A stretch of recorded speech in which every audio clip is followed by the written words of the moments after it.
नमस्कार दोस्तों, one week study point के ऑनलाइन प्लेटफॉर्म पर आप सभी का स्वागत है। आज की क्लास बीएससी फर्स्ट ईयर के लिए अति महत्वपूर्ण सवालों के साथ में आप सभी के सामने क्लास पेश होगी। केमिस्ट्री कार्बनिक रसायन आप सभी के सामने आज की क्लास 2015 में पूछे गए अति महत्वपूर्ण सवालों पर डिस्कस करेंगे। अगर आप चैनल पर पहली बार है तो हमारे चैनल को सब्सक्राइब जरूर कर लीजिएगा दोस्तों, क्योंकि हमारे यहाँ पर BSc first year, second year या फिर final year, BA first year, BA second year सारी वन वीक सीरीज और शॉर्ट पेपर का अध्ययन किया जाता है। दोस्तों चैनल को सब्सक्राइब जरूर कीजिएगा। मैं इसी प्रकार आप सभी के सामने प्रत्येक बॉटनी, जूलॉजी और केमिस्ट्री तीनों के शॉर्ट पेपर आप सभी के सामने पेश करता रहूंगा। आपका सपोर्ट बना रहेगा तो मैं भी मोटिवेट होकर आप सभी के सामने रेगुलर पेश होता रहूंगा। दोस्तों आप भी समझते होंगे। आज की क्लास स्टार्ट करते हैं। आप सभी अंत तक बने रहिएगा दोस्तों। 2015 का प्रश्न पत्र है। जयनारायण विश्वविद्यालय जोधपुर की ओर से प्रस्तावित शॉर्ट पेपर का फर्स्ट पेपर आप सभी के सामने अकार्बनिक रसायन को लेकर पेश है। क्लास को स्टार्ट करते हैं दोस्तों, आप अंत तक बने रहिएगा। दोस्तों फर्स्ट सवाल आप सभी के सामने है कि O2 माइनस 2 O2 माइनस व O2 प्लस को बढ़ते हुए क्रम में व्यवस्थित करना है। इस O2 माइनस 2 और O2 माइनस और O2 प्लस को बढ़ते हुए क्रम में व्यवस्थित करना है। इस परमाणुओं को बढ़ते हुए क्रम में व्यवस्थित करना है। इसका क्रम कौन सा होगा? बंद क्रम को बढ़ते हुए क्रम में इस प्रकार व्यवस्थित करेंगे। पहले आएगा O2 माइनस 2 सबसे बड़ा है, सबसे छोटा है, इससे बड़ा O2 माइनस 2 सबसे छोटा है, इससे बड़ा O2 माइनस और इससे बड़ा O2 और इससे भी बड़ा O2 प्लस। ओके, एक बार पुनः सबसे छोटा तत्व कौन सा है? O2 माइनस, उससे बड़ा O2 माइनस, उससे बड़ा O2 और उससे बड़ा O2 प्लस। O2 प्लस सबसे ऊपर रहेगा, उसके नीचे O2 और उसके भी नीचे O2 माइनस और उसके भी नीचे O2 माइनस। ओके, अगला सवाल है सेकंड सवाल आप सभी के सामने। सेकंड सवाल क्या बोल रहा है कि डाइबोरेन में किस प्रकार का बंध पाया जाता है? डाइबोरेन में किस प्रकार का बंध पाया जाता है, इसकी संरचना का चित्र बनाना है। डाइबोरेन में त्रिकेंद्रीय द्विइलेक्ट्रॉन, डाइबोरेन में त्रिकेंद्रीय द्विइलेक्ट्रॉन बंध पाया जाता है। कौन सा? त्रिकेंद्रीय द्विइलेक्ट्रॉन बंध है वो डाइबोरेन में पाया जाता है। और इस डाइबोरेन को कदली बंध के नाम से भी जानते। कौन से बंध? कदली बंध के नाम से भी जानते। डाइबोरेन की संरचना या फिर कदली बंध, केला बंध का सिद्धांत आप सभी ने पढ़ा भी होगा, जो इस प्रकार है। 1s की संरचना और बीच में sp3 के जो संकरण आप सभी के सामने पेश हो रहे, इस प्रकार कदली बंध का सिद्धांत डाइबोरेन में 3 कार्बन और 2 इलेक्ट्रॉन का बंध बनता है। अगला है तीसरा सवाल आप सभी के सामने पेश है। सवाल क्या कह रहा है कि जालक ऊर्जा को परिभाषित कीजिए। जालक ऊर्जा क्या है, इसको परिभाषित करना है। वैसे ये एक ट्रेंडिंग का सवाल मान सकते हैं इसको, क्योंकि हर वर्ष ये एग्जाम में पूछा जा सकता है। वैसे आपके प्रैक्टिकल एग्जाम में भी ऐसे सवाल आप अपने एग्जामिनर को बता सकते हैं। जैसे ही एग्जामिनर आप सभी को, आप में से किसी को बुलाता है, आपका नंबर आता है, तब एग्जामिनर आपको सवाल कर सकता है कि आप क्या पढ़ के आए हो।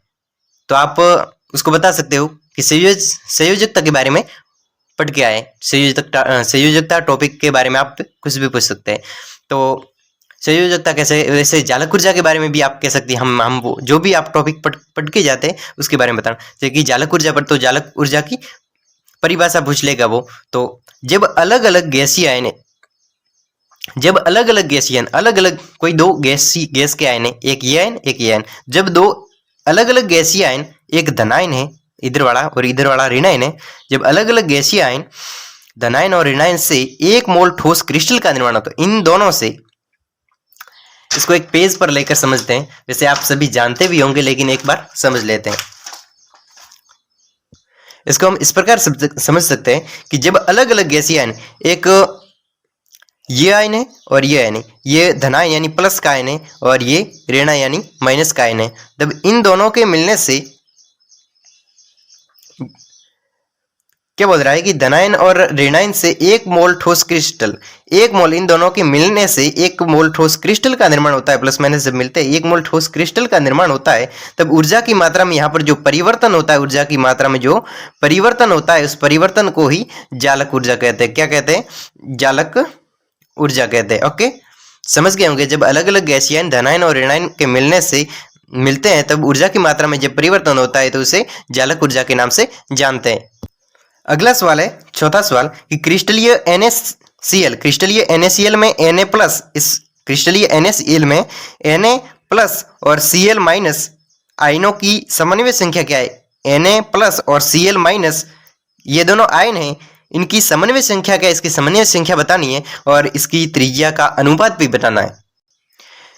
NaCl की समन्वय संख्या के बारे में बात करें तो NaCl की समन्वय संख्या ऐसे होती है, कितनी होती है? आप सभी जानते भी होंगे कि NaCl की समन्वय संख्या कितनी होती है? 6 होती है।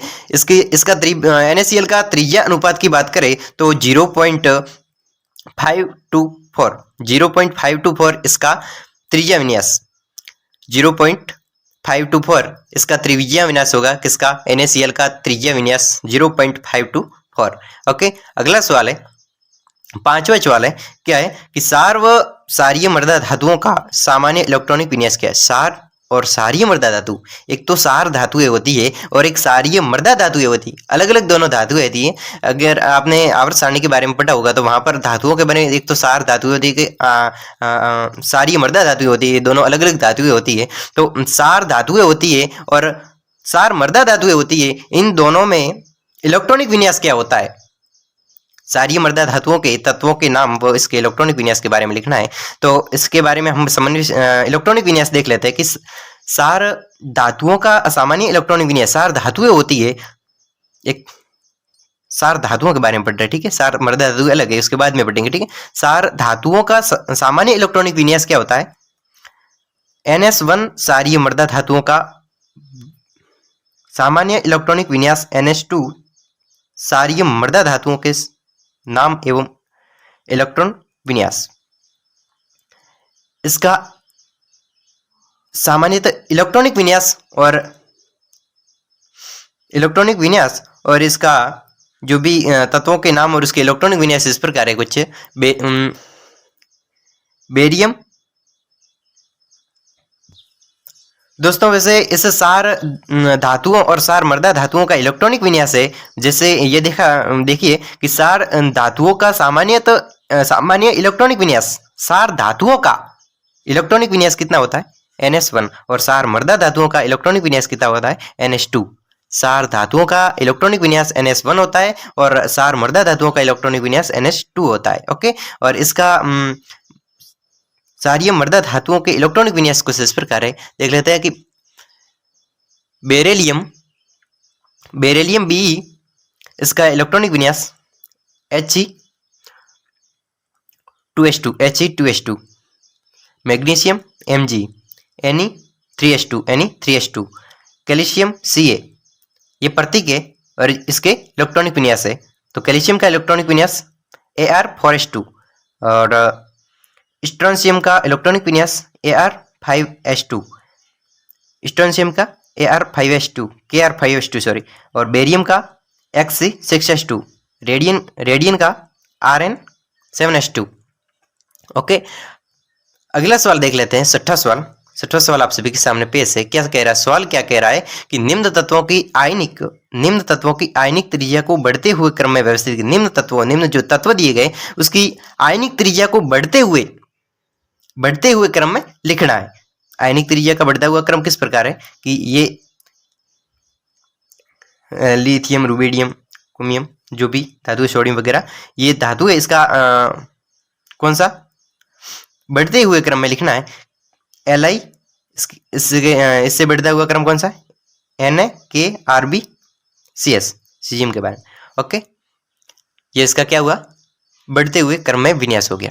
अगला है, सातवां सवाल है कि सिलिकेट की मूल इकाई क्या है? सिलिकेट धातु है, इसकी मूल इकाई क्या है? और सिलिकेट के प्रकारों के नाम लिखना है। सिलिकेट धातु है, इसकी मूल इकाई क्या है उसके बारे में। सिलिकेट की मूल धातु SiO4 चतुष्फलक होती है। कैसी होती है? सिलिकेट में जो धातु होती है उसमें मूल इकाई कौन सी होती है? SiO2। SiO2 चतुष्फलक के रूप में, सिलिकेट में मूल इकाई के रूप में SiO2 पाई जाती है। ओके, समझ। अगला है सिलिकेट के प्रकारों के बारे में देख लेते हैं। सिलिकेट के प्रकार कौन कौन से प्रकार है सिलिकेट के? आर्थोसिलिकेट, पहला है आर्थोसिलिकेट, दूसरा है पायरोसिलिकेट, सक्रिय सिलिकेट, एक विमीय सिलिकेट, परतदार सिलिकेट, त्रिविम जाल सिलिकेट। वैसे सिलिकेटों के प्रकार के बारे में देखें तो ये 6 प्रकार के होते हैं सिलिकेट। आर्थोसिलिकेट, पायरोसिलिकेट, चक्रीय सिलिकेट, एक विमीय सिलिकेट और परतदार सिलिकेट, और लास्ट है त्रिविमीय जाल सिलिकेट। ओके, अगला है 8वां सवाल आप सभी के सामने पेश है। सवाल क्या कह रहा है कि नाइट्रोजन के निम्न ऑक्साइडों का नाम लिखिए। नाइट्रोजन के जो ऑक्साइड दिए हुए, नाइट्रोजन के ऑक्साइड अलग अलग प्रकार के, नाइट्रोजन ऑक्सीजन के साथ में बहुत प्रकार की रिएक्शन करता है, तो ऑक्सीजन ऑक्साइडों के साथ में जो जो भी नाम इसके बनते हैं वो नाम कौन कौन से उसके बारे में पहचान करनी है। कि NO, कोई हमें प्रतीक दे दिया NO, नाइट्रिक ऑक्साइड, इसका नाम क्या है? Nitric oxide, NO nitric oxide.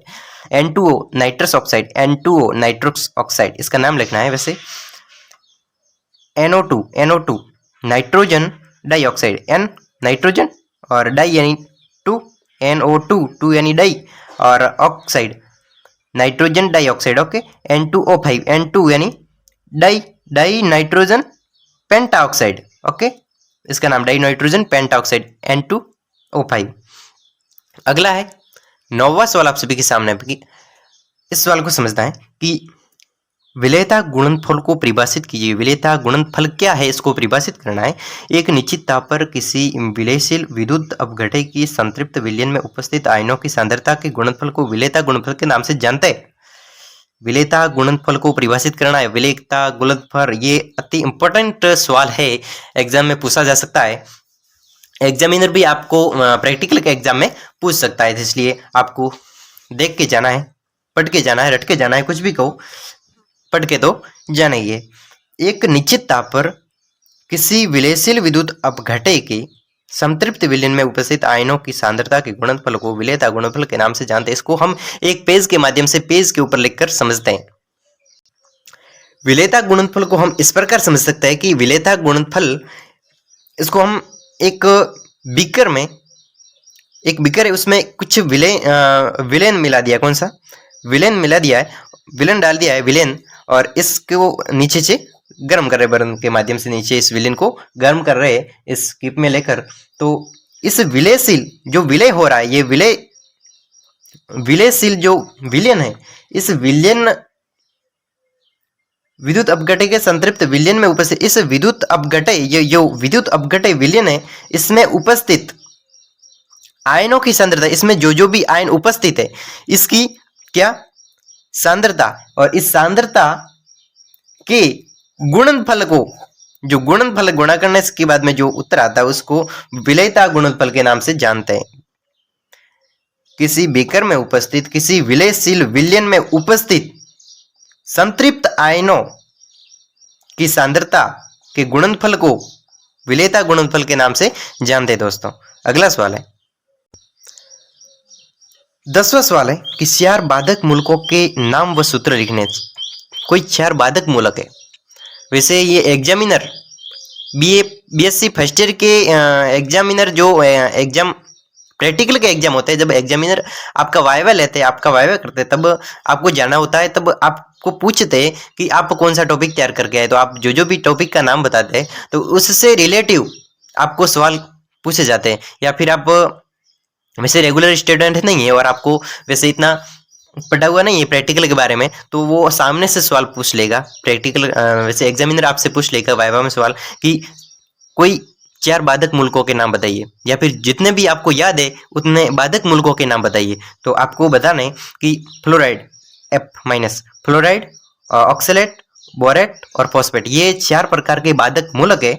इसके सूत्र, ऑक्सलेट का सूत्र है C2O4 2-, बोरेट का है BO3 3-, और फॉस्फेट का है PO4 3-। वैसे ये याद नहीं रखो तो चलेगा, ये याद होनी जरूरी है। वैसे एग्जामिनर भी आपको पूछ लेता है। वैसे 24 तारीख को प्रैक्टिकल का एग्जाम स्टार्ट हो रहे हैं, फर्स्ट ईयर सेकंड ईयर जो भी है एग्जाम स्टार्ट हो रहे हैं, तो वैसे वाई का एग्जाम होगा तो उसको भी हम साथ साथ में प्रश्नों को लेकर चलेंगे। वो वाई के लिए अति इंपॉर्टेंट सवाल है, उसको मैं आपके सामने रखता रहूंगा, बताता रहूंगा, आप याद करते रहे। वैसे दिमाग में बैठाना इसको कि 4 बाधक मूलकों के नाम लिखने हैं, तो कौन सा है?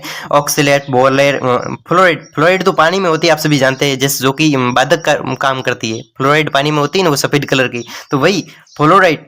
फ्लोराइड, ऑक्सलेट, बोरेट और फॉस्फेट, ये तीनों बाधक मूलक है। ओके दोस्तों, अगला सवाल है, फर्स्ट यूनिट से सवाल पूछा जा रहा है। फर्स्ट यूनिट से संयोजकता बंध प्रमेय की परिभाषा क्या है? निम्न संकरण को उचित उदाहरण के साथ समझाइए। संयोजकता बंध प्रमेय की सीमाएं लिखनी है। संयोजकता बंध प्रमेय होती है, उसकी सीमाएं लिखनी है, वो क्या है, और निम्न संकरण को उचित उदाहरण देकर समझाना। संयोजकता बंध की सीमा एग्जाम में पूछी जाती है, अति इंपॉर्टेंट सवाल है ये संयोजकता बंध के बारे में, कि इसकी सीमाएं कौन कौन सी है, और उदाहरण को देकर समझाना है। वैसे दो आपको दे दिए हैं संकरण, DSP2 और SP3D2, DSP2 और SP3D2। तो इसके बारे में संयोजकता बंध की सीमाएं देख लेते हैं। संयोजकता बंध प्रमेय की सीमाएं निम्न प्रकार है, कौन कौन सी है? यह सिद्धांत, संयोजकता बंध का सिद्धांत है, वो O2 और B2 आयनों के असुंबकीय व्यवहार को नहीं समझाता है। ये संयोजकता बंध का सिद्धांत है, वो O2 और B2 अणु है, इसका अनुसुंबकीय व्यवहार को नहीं समझा पाता है। और अगला है, यह सिद्धांत यानी संयोजकता बंध का सिद्धांत है, वो N2 और CO अणुओं की गति स्थायित्व को भी नहीं समझा पाता है। संयोजकता बंध है, वो O2 और B2 के अनुसुंबकीय व्यवहार है, उसको नहीं समझा पाता है। O2 और B2 के अनुसुंबकीय व्यवहार को नहीं समझा पाता है, और संयोजकता बंध सिद्धांत N2 और CO की स्थायित्व की जानकारी नहीं दे पाता है। दोस्तों, आपको याद हो गया होगा। अगला है, यह सिद्धांत विषम इलेक्ट्रॉन युक्त अणुओं NO, N2 तथा आयनों H2, He2 के निर्माण को नहीं समझाता है। यह सिद्धांत है, यह संयोजकता बंध का सिद्धांत है, वो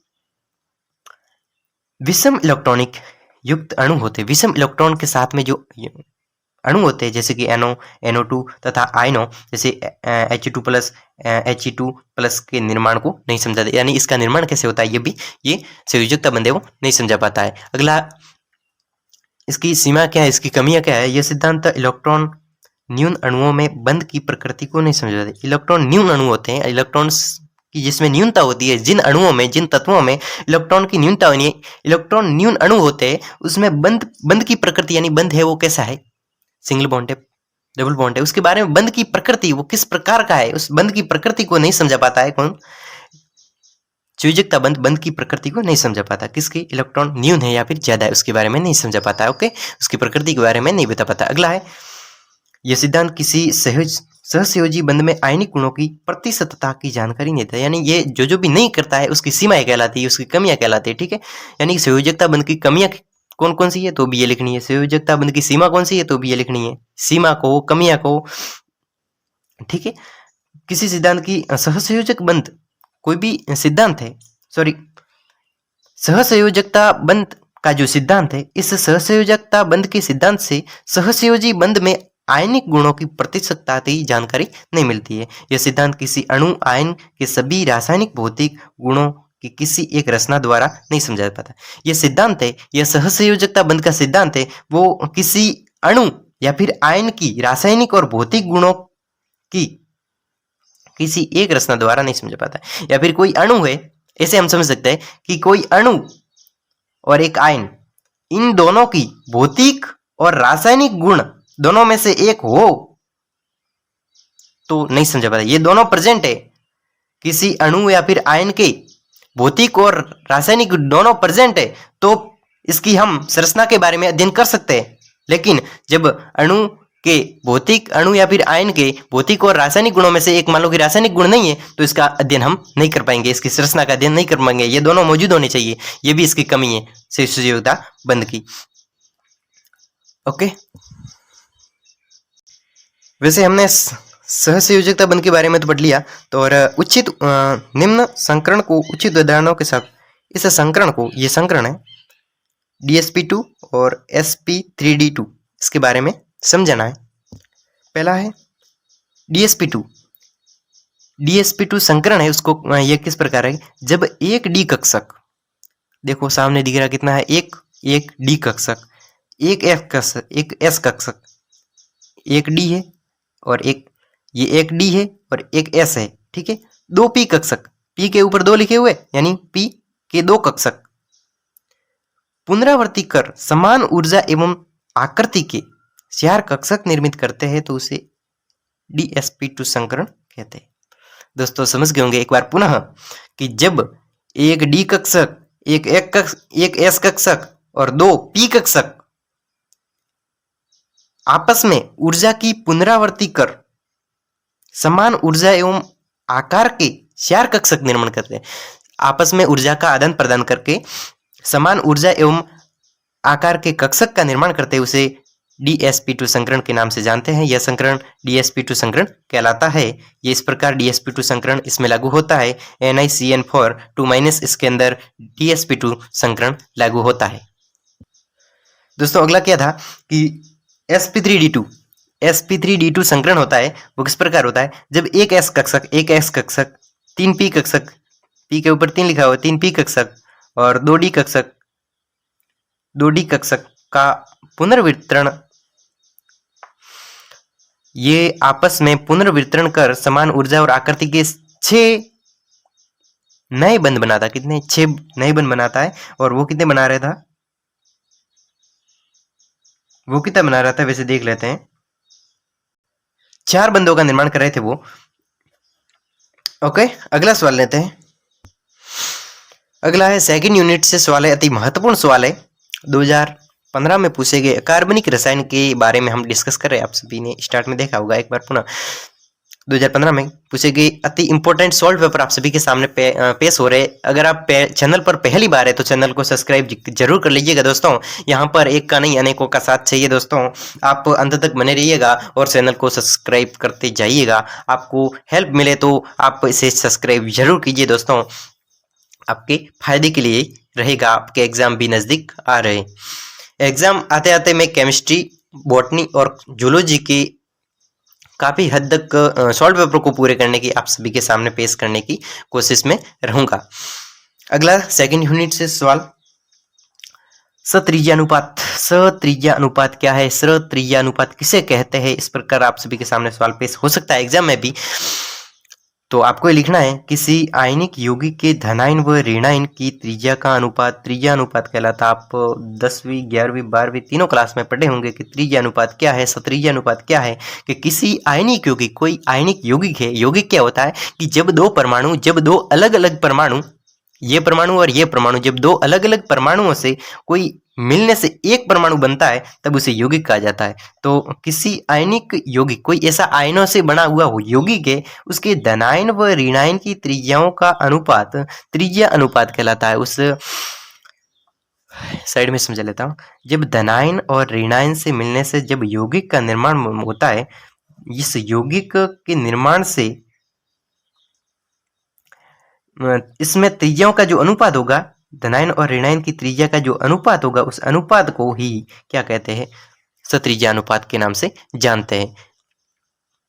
यह समन्वय संख्या जिस प्रकार संबंधित है, बताइए। आयनिक पदार्थ A+ चतुष्फलक की संरचना के लिए त्रिज्या अनुपात 0.225 होता है।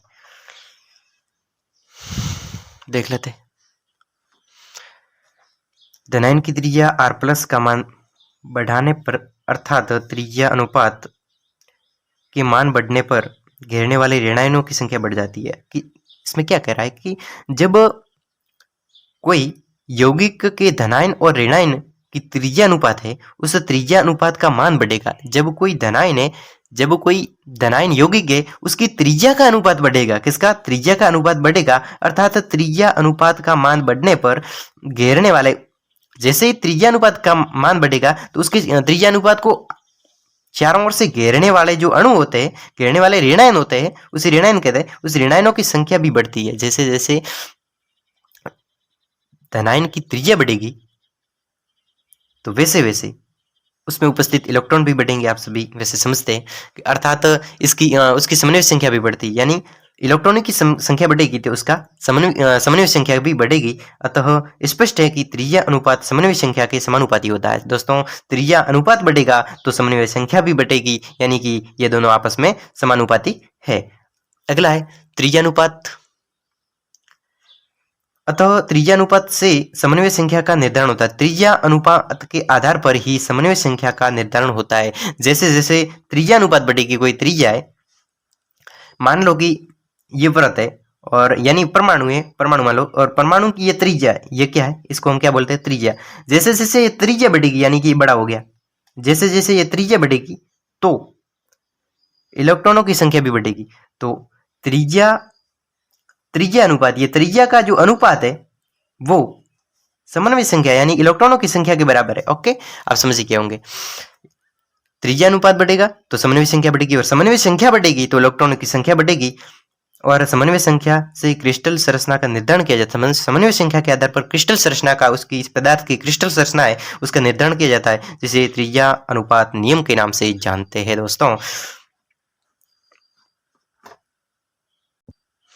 दोस्तों अगला सवाल आप सभी के सामने पेश है। सवाल क्या कह रहा है कि BaSO4 पानी में घुलनशील है।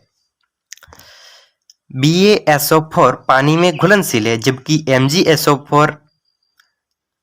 BaSO4 पानी में अघुलनशील है। क्या बोल रहा है, अघुलनशील, और MgSO4 घुलनशील है। BaSO4 अघुलनशील है और MgSO4 घुलनशील। इसका कारण, ये क्यों अघुलनशील है और ये क्यों घुलनशील है, इसका कारण लिखना है। देख लेते हैं। धनायन का आकार बढ़ने के साथ विलायकन ऊर्जा के मान में कमी आती है। धनायन का मान बढ़ेगा, कोई भी परमाणु है उसमें धनायन का मान बढ़ेगा तो उसमें विलायकन ऊर्जा है यानी उसके विलयन की ऊर्जा है वो भी बढ़ेगी। दोस्तों, Ba का आकार Mg के आकार से बड़ा है। Ba का आकार है, देखिए एक बार बैक लेके देखते हैं, आपको समझ में आ सके कि किस प्रकार ये बढ़ रहा है, घट रहा है। देखो BaSO4, ठीक है, तो इस Ba परमाणु में, Ba तत्व में Ba का आकार Mg के आकार के, MgSO4 और BaSO4 और MgSO4, इसमें Ba लिया है और इसमें Mg लिया है, तो इसमें Ba का आकार Mg के आकार से बड़ा होता है। इस Ba का आकार है वो Mg के आकार से बड़ा होगा, यानी Ba है वो बड़ा है किससे, Mg से। Ba का आकार है वो Mg से बड़ा है, यानी ये छोटा है और ये बड़ा है। ओके, इसी कारण Ba2+ की विलायकन ऊर्जा कम होगी। इसी कारण Ba+2, यानी जिसका आकार बड़ा होगा उसकी विलायकन ऊर्जा कम होगी। जिसका आकार बड़ा है उसकी विलायकन ऊर्जा कम होगी। ये देखो लिखा हुआ कि धनायन का आकार बढ़ने के साथ, धनायन का आकार यानी कि जब धनायन बढ़ेगा तो उसकी विलायकन ऊर्जा का मान कम ही होगा, यानी उसकी विलयन की ऊर्जा घटेगी। तो यहाँ पर क्या कह रहा है कि Ba का आकार बड़ा है किससे, Mg से, यानी Mg का आकार छोटा है और Ba का आकार बड़ा है, तो Ba का आकार बड़ा होने के कारण इसकी विलायकन ऊर्जा, इसकी जो जल में विलयन की ऊर्जा है वो कम होगी, तथा Mg का आकार छोटा होने के कारण विलायकन ऊर्जा अधिक होगी। अतः BaSO4 है वो जल में अघुलनशील है। BaSO4 यानी Ba का आकार बड़ा होने के कारण ये अघुलनशील है, और MgSO4 में Mg का आकार छोटे के कारण ये घुलनशील है। दोस्तों, आप समझ गए होंगे। अगला सवाल लेते हैं। अगला सवाल क्या कह रहा है कि NaCl आयनिक पदार्थ है। NaCl है वो आयनिक पदार्थ है, जबकि CuCl है वो ससंयोजक पदार्थ है। NaCl आयनिक पदार्थ है और CuCl है ससंयोजक। इसका कारण बताना है कि NaCl आयनिक पदार्थ क्यों है। दोस्तों देखिए, Na एक सार धातु है, Na है, जब हमने NaCl का आयनिक पदार्थ, NaCl एक आयनिक पदार्थ है, इसके बारे में देख रहे हैं कि NaCl आयनिक पदार्थ क्यों है। तो NaCl है, NaCl में Na है, वो एक सार धातु है, अतः इसकी आयनन ऊर्जा कम होगी। NaCl में Na होता है, उसकी आयनन ऊर्जा है वो कम होती है, क्योंकि वो सार धातु, Na सार धातु होने के कारण इसकी आयनन ऊर्जा कम होती है। यह एक इलेक्ट्रॉन त्याग कर Na+ बनाता है। Na परमाणु है, सोडियम परमाणु है, वो एक इलेक्ट्रॉन त्यागता है और Na+ बनाता है। आप केमिस्ट्री में जानते हैं, जब एक कोई परमाणु इलेक्ट्रॉन को छोड़ता है तो उसके ऊपर प्लस आ जाता है, और कोई इलेक्ट्रॉन ग्रहण करता है तो उसके ऊपर माइनस आता है। तो NaCl में ये Na सोडियम परमाणु है, वो इलेक्ट्रॉन का त्याग करता है, फिक्स है। इलेक्ट्रॉन का त्याग करने के कारण ये Na+ बनाता है, जबकि CuD सॉरी CuCl में CuCl में Cu है वो D ब्लॉक का तत्व है, D ब्लॉक का धातु है, D ब्लॉक की धातु है तो इसकी आयनन ऊर्जा कम होती है। साथ ही NaCl में दोनों परमाणुओं की विद्युत ऋणता में अधिक अंतर है। साथ ही NaCl में दोनों परमाणु Na और Cl इन दोनों परमाणुओं में विद्युत ऋणता का अंतर भी बहुत अधिक है। इसकी विद्युत ऋणता बहुत इसमें ज्यादा फर्क है, इसलिए यह आयनिक यौगिक है। जबकि CuCl में दोनों परमाणु Cu और Cl इन दोनों परमाणु की विद्युत ऋणता है वो उसमें अंतर कम है, इसलिए CuCl सहसंयोजक है और NaCl आयनिक है। दोस्तों आपको समझ में आ गया होगा। अगला सवाल लेते हैं। अगला सवाल है आर्थो नाइट्रोफिनॉल का क्वथनांक मेटा व पेरा नाइट्रोफिल से कम होता है। आर्थो नाइट्रोफिनॉल का क्वथनांक है वो मेटा और पेरा नाइट्रोफिनॉल से कम होता है। क्यों? आर्थो नाइट्रोफिनॉल में अंतः अणुक हाइड्रोजन बन पाया जाता है। आर्थो नाइट्रोफिनॉल होता है उसके अंदर अंत अणुक हाइड्रोजन बन पाया जाता है। कौन सा? आर्थो नाइट्रोफिनॉल में अंत अणुक हाइड्रोजन बन पाया जाता है। जबकि मेटा और पेरा नाइट्रोफिनॉल में अंतरा अणुक हाइड्रोजन बन पाया जाता है। इसमें तो कौन सा बन पाया जाता है? अंत अणुक, और इसमें अंतरा अणुक। आर्थो नाइट्रोफिनॉल में अंत अणुक बन पाया जाता है और मेटा पेरा नाइट्रोफिनॉल में अंतराणुक हाइड्रोजन बन पाया जाता है, जिससे इनके अणुओं के मध्य इसके कारण इसके अणुओं के मध्य सगुणन हो जाता है। क्या हो जाता है? सगुणन हो जाता है। इसी कारण आर्थो नाइट्रोफिनॉल क्वथनांक मेटा पेरा से कम होता है। आर्थो नाइट्रोफिनॉल का क्वथनांक है वो मेटा पेरा नाइट्रोफिनॉल से कम होता है। यानी मेटा पेरा नाइट्रोफिनॉल का क्वथनांक अधिक होता है और इसका कम होता है, इसका अधिक होता है, क्योंकि इसका जो आपस में सगुणन हो जाता है, आपस में जो गुणन हो जाता है, सगुणन हो जाता है, इसी कारण इसमें आर्थो नाइट्रोफिनॉल का आकार अधिक होता है और नाइट्रोफिनॉल का आकार है वो कम होता है। ओके, अगला सवाल लेते। अगला है यूनिट थर्ड यूनिट से सवाल है दोस्तों।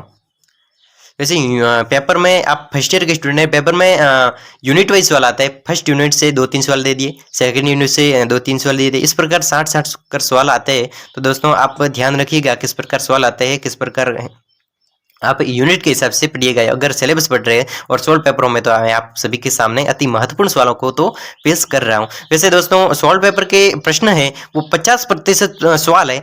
वैसे केमिस्ट्री की बात भी मैं आप साथ में कर सकता हूँ कि हर वर्ष हर एग्जाम में 50% सवाल 16 पेपरों के अंदर से ही पेपर में इंक्लूड होते हैं।